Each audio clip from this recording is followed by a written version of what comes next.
సిద్దిపేట జిల్లా గజ్వేల్ ప్రజ్ఞాపూర్ మున్సిపాలిటీ పరిధిలోని వీధి కుక్కల పట్ల అప్రమత్తంగా ఉండాలని మున్సిపల్ చైర్మన్ రాజమౌళి అన్నారు.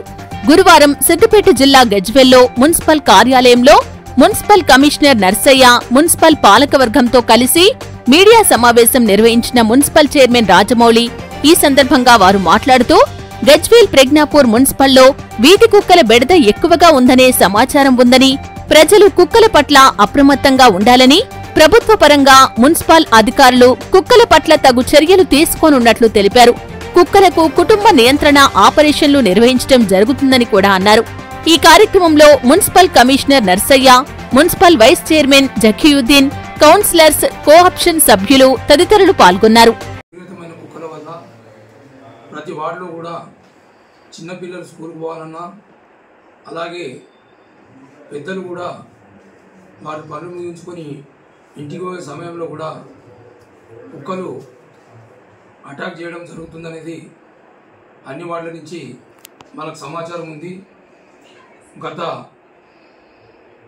కొన్ని రోజులుగా రాష్ట్ర వ్యాప్తంగా కూడా అమానుషమైన సంఘటనలు కుక్కల అటాక్ ద్వారా చిన్నపిల్లలు కూడా చనిపోవడం జరిగింది. ఇది చాలా బాధాకరం. అందుకే మన గజ్వేల్ ప్రజ్ఞాపూర్ మున్సిపాలిటీ పాలకవర్గం ఈ కుక్కల సమస్యను ఏ విధంగా కంట్రోల్ చేయాలనేది ఆలోచన చేసి ఈరోజు మన రాష్ట్ర ప్రభుత్వం 315 జీవోను కూడా తీయడం జరిగింది.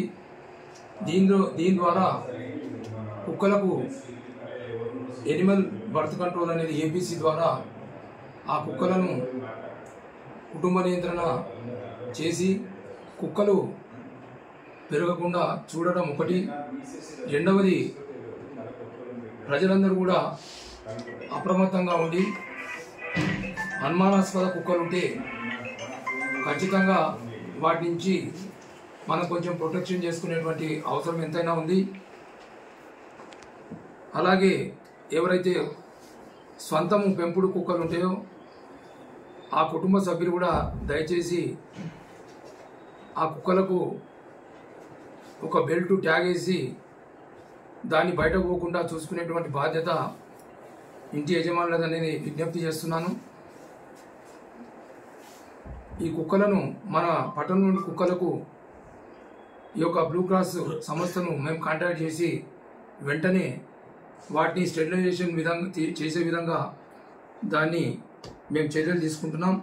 మా పాలకవర్గ సభ్యులు కూడా మేము తీర్మానం చేసి ఈ వారం రోజుల్లోనే ఈ కుక్కలను బర్త్ కంట్రోల్ సెంటర్స్ పంపి పునరావాస కేంద్రానికి పంపి తగిన చర్యలు తీసుకుంటామని తెలియజేస్తున్నాను.